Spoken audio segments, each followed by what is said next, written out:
또 왕의 위엄을 그에게 주사 그전 이스라엘 모든 왕보다 뛰어나게 하셨다. 아멘. 역대상 29장 20절부터 25절까지 본문입니다. 솔로몬을 모든 왕보다 뛰어나게 하셨다. 솔로몬을 모든 왕보다 뛰어나게 하셨다. 라는 말씀의 제목입니다. 역대상 83번째 시간으로 29장 계속해서 만났는데요. 오늘 네 번째 단락 살펴보고자 합니다. 오늘 네 번째 단락에서는 여호와께서 솔로몬을 왕으로 세우셨습니다. 그 세우신 일에 대한 내용과 목적을 설명하고 있는데요. 25절 여호와께서 솔로몬을 모든 이스라엘 목전에서 심히 크게 하시고 또 왕의 위엄을 그에게 주사 그전 이스라엘 모든 왕보다 뛰어나게 하셨다. 자, 여호와께서 솔로몬을 왕으로 세우신 목적의 특징 두 가지로 구분하여서 우리가 살펴볼 수 있는데요. 첫 번째는 모든 이스라엘 목전에서 심히 크게 하신 일. 둘째는 이스라엘 모든 왕보다 뛰어나게 하신 일. 자, 이렇게 두 가지로 나누어서 볼 수 있습니다. 자, 크게 하셨다는 거죠. 여기서 이제 심히 크게 하였다. 크게 했다라는 의미가 뭘까? 그걸 우리가 이제 이해할 필요가 있습니다. 크게 하다.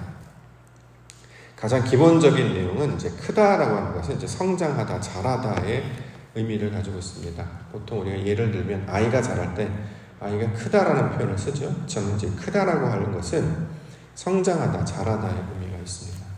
또 어떤 상황이나 지경이 넉넉해지거나 부유해지는 것. 이걸 이제 성경에서는 창대졌다라고 이제 번역하기도 했는데요. 자, 이렇게 확장되는 개념. 이걸 이제 크다라고 이제 설명을 합니다. 크다의 이제 본래적인 의미, 조금 더 들어가면 이제 위대하다라는 말도 있는데요. 민수기 14장 17절 말씀에 보면 이제 구하옵나니 이미 말씀하신 대로 주의 큰 권능을 나타내시옵소서. 큰 권능, 위대하신 하나님의 일을 가리킬 때 이걸 이제 크다라고 이제 사용을 합니다. 자, 이런 다양한 의미로 이제 크다의 개념을 가지고 있는데, 크다는 결국 어떤 의미를 가지고 있냐면 하나님의 모습을 닮을 때 이걸 이제 크다라고 사용을 합니다. 하나님은 빛이시잖아요. 그래서 빛이 없던 존재가 빛을 만나서 빛을 가지게 돼서 그 빛을 비추게 되면 이걸 이제 크다라는 개념으로 설명을 합니다. 성경에서는 이제 작은 자가 있고 이제 큰 자가 있었지 않습니까? 큰 자는 말씀을 가진 자가 되는 것이죠. 그래서 그 말씀을 가진 자가 마치 진리의 빛을 비추어서 그 빛을 나타내는 것처럼 말씀을 가지어서 그 말씀이 무슨 뜻인지를 해석하고 가르치고 전할 수 있는 상태가 되면 이것을 크다의 개념으로 설명합니다. 이전에는 우리가 젖먹이였잖아요. 말씀을 알지 못하고 또 빛을 알지 못하여서 어둠 가운데 있는 자들. 자, 그런데 하나님께서 그를 보호하시고 돌보시고 가르치시고 양육시키셔서 그 말씀을 아는 자로 성장시키실 뿐만 아니라 그 말씀을 가르치고 전하는 자들로 자라게 하시는 것이죠. 이것은 성경에서는 크게 했다 이렇게 이야기합니다.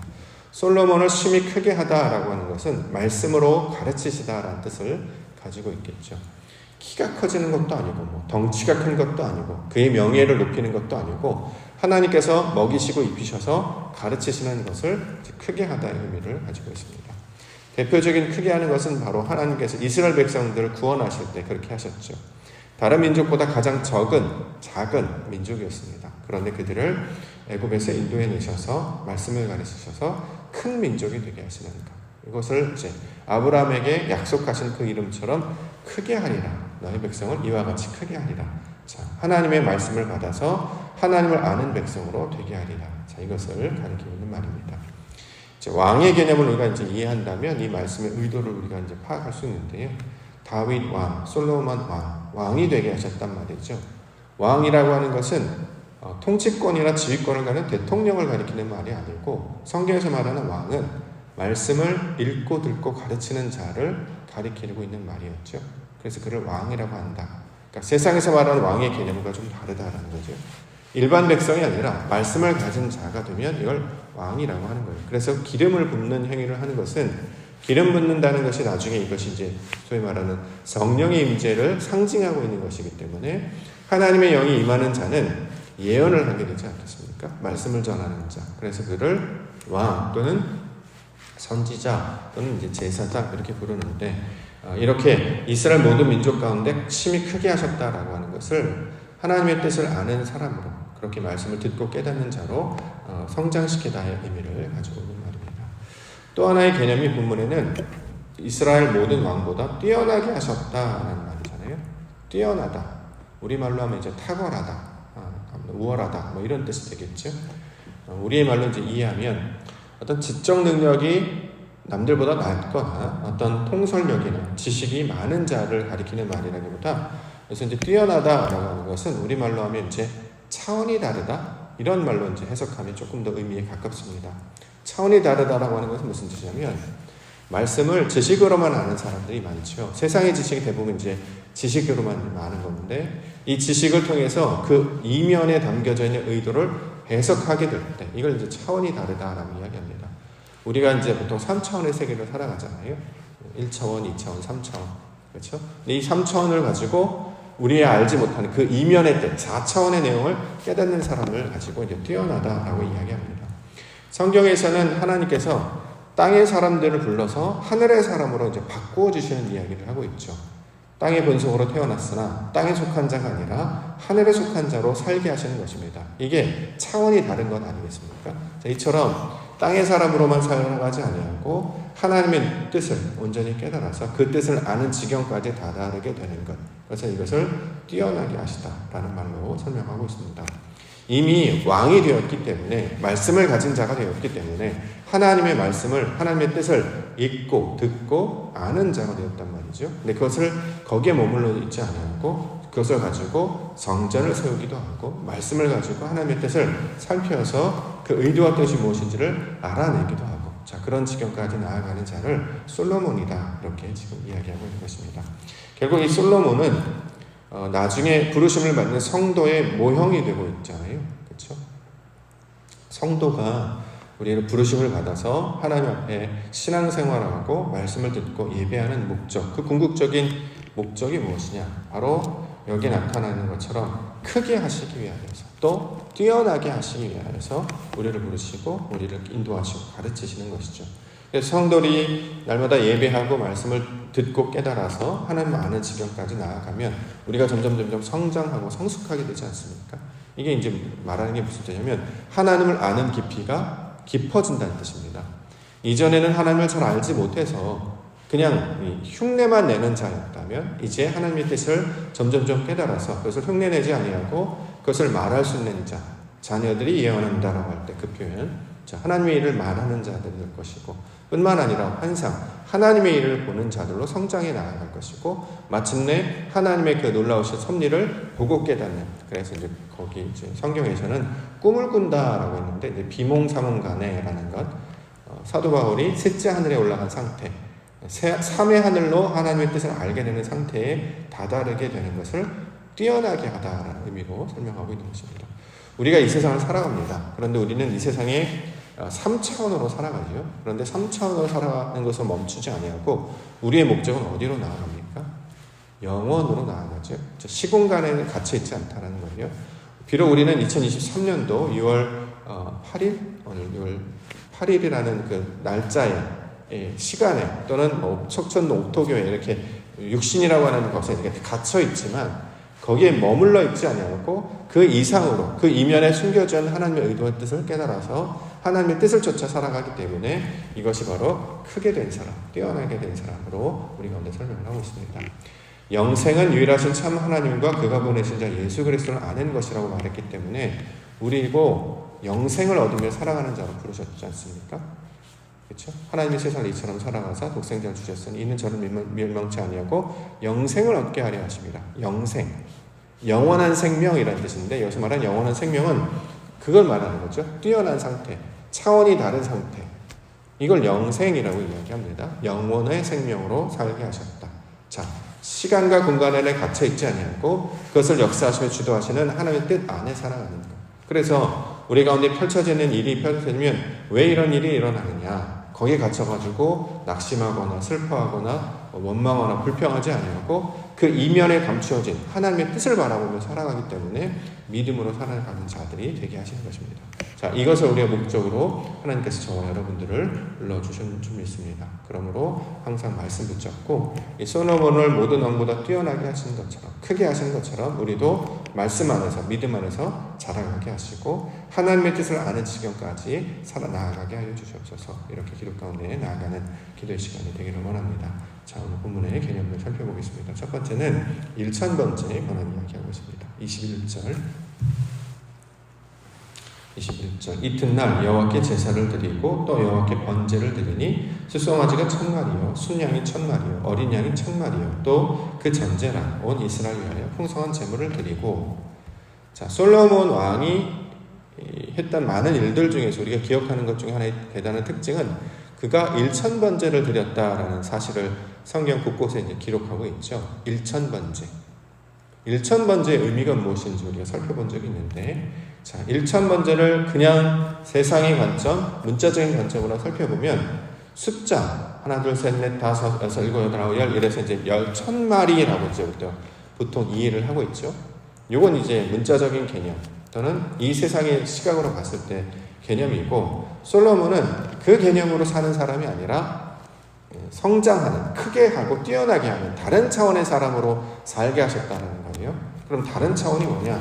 성경에서 말하는 1000번제라는 것은 짐승 1000마리를 잡아다가 그걸 그대로 불태웠다라는 뜻이 아니라 1000으로 된 번제라는 뜻입니다. 우리가 이제 번제의 개념을 레위기를 통해서 살펴봤는데, 번제는 불로 태워드리는 제사였지 않습니까? 육신의 것은 다 사라지고 하나님의 것만 남는 것, 그걸 불로 태워드리기 때문에 나는데, 불로 태워드렸다라고 하는 것은 진리의 말씀으로 우리를 새롭게 한다는 뜻을 가지고 있었죠. 그래서 그것을 번제라고 한다. 근데 그 번제의 목적이 있겠죠. 번제 그 자체 행위가 중요한 게 아니라 번제가 향하고 있는 그 대상과 목적이 있습니다. 그 대상은 바로 하나님의 것을 받아들이게 되는 것. 다시 말해 하나님을 닮아가는 방식으로 우리에게 주신 것이 번제였단 말이죠. 그렇죠? 그래서 우리가 하나님의 그 상태, 그 지경까지 나아가면 이것을 천이라고 합니다. 실제로 히브리어를 공부를 하시면 히브리어 첫 번째 단어가 알파벳 할 때 알렙이라는 단어인데, 이 알레프라는 단어가 1이라는 뜻도 있고 하나라는 뜻도 있고 또 하나는 천이라는 뜻도 있습니다. 여기서 1000번제가 바로 그 천에 해당하는 내용을 우리 가운데 가르쳐주고 있습니다.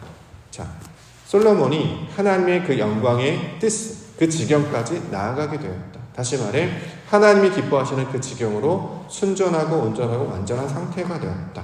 자, 이것을 1000번제라고 합니다. 만약에 이걸 우리가 문자적으로 그대로 받아들인다면 우리도 지금 1000마리씩 잡아야 되는 게 맞는 거 아니겠습니까? 1000번제를 1000마리의 번제라고 한다면 우리도 지금 소를 1000마리 잡고 양을 1000마리 잡고 염소를 1000마리 잡아야 되겠죠. 근데 지금 그렇게 하지 않지 않습니까? 왜 그렇죠? 의미, 상징으로 받아들이기 때문이죠. 그래서 이 1000번제의 대표적인 모형이 되신 분이 바로 그리스도 예수시죠. 그분께서 똑같이 번제로 하나님께 드림을 되었고, 결과적으로 우리에게는 하나님의 영광을 나타내는 걸로 우리가 오늘 가르쳐주고 있습니다.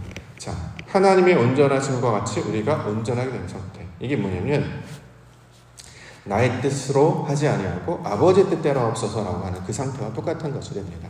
우리가 육신의 본성과 기질을 가지고 태어났지만 그것에 매여서 살아가지 아니하고 하나님께서 기뻐하신 일이 어떤 것일까? 그것을 추구하며 나아갑니다. 자, 이것을 가지고 이제 번제의 상태가 되었다. 그 번제는 바로 하나님의 형상을 닮은 1000이다. 자, 이렇게 이야기하고 있습니다. 이걸 이제 성전으로 비유를 해서 설명을 하는 것을 어저께 우리가 열왕기상 6장 봤는데, 열왕기상 6장에서는 지성소의 상태다라고 이야기를 하는 것이고, 이건 이 모양이 가로 세로 높이가 20규빗이었던 것처럼 정육면체 상태였던 거죠. 말하는 것과 생각하는 것과 행하는 것이 똑같은 상태가 되는 것. 이걸 이제 1000번째 이렇게 이야기하고 있습니다. 자, 그 다음에 나오는 단어 형통과 순종 23절 보겠습니다. 솔로몬이 여호와께서 주신 왕위에 앉아 아버지 다윗을 이어 왕이 되어 형통하니 온 이스라엘이 그의 명령에 순종합니다. 자, 1000번제를 다른 말로 설명하면 형통하다라는 말로도 설명할 수 있습니다. 형통. 한마디로 이제 잘 되다라는 것인데, 어떻게 하는 것이 잘 되는 것인가? 하나님과 함께 하는 것이 잘 되는 것이죠. 형통한 자라고 하면 우리가 요셉을 떠올릴 수 있습니다. 그를 형통한 자라고 성경 이야기하죠. 근데 그의 인생을 보면 그는 형제들에게 미움을 받아서 애굽에 팔려갔습니다. 보디발의 집에서 일을 했죠. 그런데 그를 가리켜서 불쌍한 자, 운이 안 좋은 자, 재수가 없는 사람 이렇게 얘기하지 않고 성경은 그를 가리켜서 형통한 자라고 이야기합니다. 왜냐하면 하나님께서 그와 함께 하셨기 때문입니다. 창세기 39장 2절부터 3절에 여호와께서 요셉과 함께 하심으로 그가 형통한 자가 되어 하나님께서 요셉과 함께 하셨습니다. 그랬더니 형통한 자가 되었다. 자, 그래서 그 주인 애굽 사람의 집에 있었다. 이렇게 이야기합니다. 그 형통함은 그의 주인도 봤다라는 거죠. 그의 주인이 여호와께서 그와 함께 하심을 보며 또 여호와께서 그의 범사에 형통하게 하심을 보았다. 하나님과 함께 있는 자임을 보게 하셨다라는 거죠. 그러니까 세상의 어떤 교훈이나 자신 생각이 끌려다니지 아니하고 그래서 원망하거나 불평하거나 낙심하지 아니하고 하나님께서 하시는 일을 바라보는 자였단 말이죠. 그래서 애굽에 끌려갔어도 보디발의 집에 갔어도 심지어는 감옥에 끌려갔어도 그는 원망하거나 낙심하지 않았습니다. 하나님이 하신 일을 바라보며 살았기 때문이죠. 우리도 이 세상 가운데 요셉처럼 던져졌잖아요. 그래서 우리가 이제 태어났는데 하나님께서 우리와 함께 하신 자임을 깨달아 알게 하셨죠. 그래서 이전에는 알지 못했다가 알게 되면 내가 형통한 자였구나. 하나님과 함께 있었던 자였구나. 이걸 이제 알게 됩니다. 여호수아 또 많은 인물도 하나님께서 함께 하십니다. 자, 그런데 사람들은 하나님과 함께 있는지를 알지 못해요. 우리가 하나님과 함께 있는지 아닌지를 어떻게 알 수 있습니까? 그래서 성경이 증거하고 있죠. 우리 가운데 찾아오신 분이 바로 예수 그리스도셨고 그는 임마누엘, 우리와 함께 하시는 분, 하나님이라고 이제 별칭이 있었지 않습니까? 하나님과 함께 있음을 알게 하시는 거예요. 그래서 그의 뜻대로 살아가게 하시는 것이 하나님의 목적이 되고 있는 것이죠. 그래서 예수님께서 우리에게 성령을 보내주셔서 그리스도를 우리에게 찾아오셔서 그와 함께 하심으로 날마다 하나님과 함께 있는 자임을 알게 하셨습니다. 그래야 어떤 일이 벌어지냐? 순종이 일어나게 된다는 거죠. 사람은 순종하지 않습니다. 본성적으로 거부하기 때문이겠죠. 그래서 듣지 않아요. 거절합니다. 그런데 하나님께서 함께 있는 것을 깨닫는 자는 순종하게 됩니다. 왜냐하면 이 모든 일이 하나님의 뜻대로 이루어지는 것임을 알고 있기 때문이죠. 그래서 그 하나님의 역사를 가운데 나의 몸을 맡기고 내 뜻을 맡기고 거기에 몸과 어떤 생각들을 모두 맞추어 살아가게 됩니다. 이것을 순종이다 이렇게 이야기하는 것이죠. 자, 이 십자가라는 단어도 이 형통이라는 단어에서 나왔습니다. 셀렙에서 나와서 이 셀렙으로 이제 연결이 되는데 십자가라고 하는 것은 하나님의 뜻이 이루어진 상태를 나타내고 있는 말이기 때문에 자, 이를 우리 가운데 보여주신 분이 바로 그리스도 예수신데 그가 바로 성통한 자였죠. 십자가 달려 죽었는데 사람들에게 미움받았는데 그게 중요한 게 아니라 그는 하나님과 함께 있는 자, 그는 하나님이셨기 때문에 성경에서는 형통한 자의 모형으로 설명하고 있는 것입니다. 자, 그래서 우리도 형통한 자가 되기를 원하시는 것 아니겠습니까? 어떻게 해야 됩니까? 하나님과 함께 있는 자가 되어야 된다는 거죠.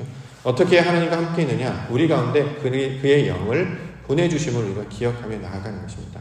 이 약속을 말씀으로 주셨고 예수 그리스도가 약속하셨고 마침내 성령의 역사로 말미암아 하나님과 함께 있음을 알게 하셨습니다. 그래서 우리는 이 땅의 차원으로 살아가는 것이 아니라 하나님 차원으로 살아가게 하시는 것이죠. 그래서 이것을 뛰어나게 하셨다라는 말로 지금 설명하고 있는 것입니다. 하나님께서 저와 여러분들도 솔로몬 왕처럼 모든 일들을 통해서 가르치시고 또 말씀을 알게 하시고 더 나아가 하나님의 영광 가운데 나아가는 뛰어나게 한 자로 세워주신 줄 믿습니다. 그래서 성경에서는 이것을 빛이다, 소금이다, 하나님의 자녀다 이렇게 부르고 있는 것이죠. 우리가 이것을 기억하면서 자신의 생각 가운데 매몰되거나 휩쓸려 살아가지 아니하고 오늘 주께서 주신 말씀과 동행하게 하여 주시옵소서. 이 땅의 차원으로 살아가지 아니하고 영원의 차원으로 살아가는 자들 되게 하여 주시옵소서. 이렇게 나아갈 때 하나님께서 우리와 함께 하시며 하나님의 백성들로 우리를 지키시며 인도해 주실 줄 믿습니다. 오늘 말씀과 동행하시며 살아가시는 믿음의 하루 되시기를 주의 이름으로 축원합니다.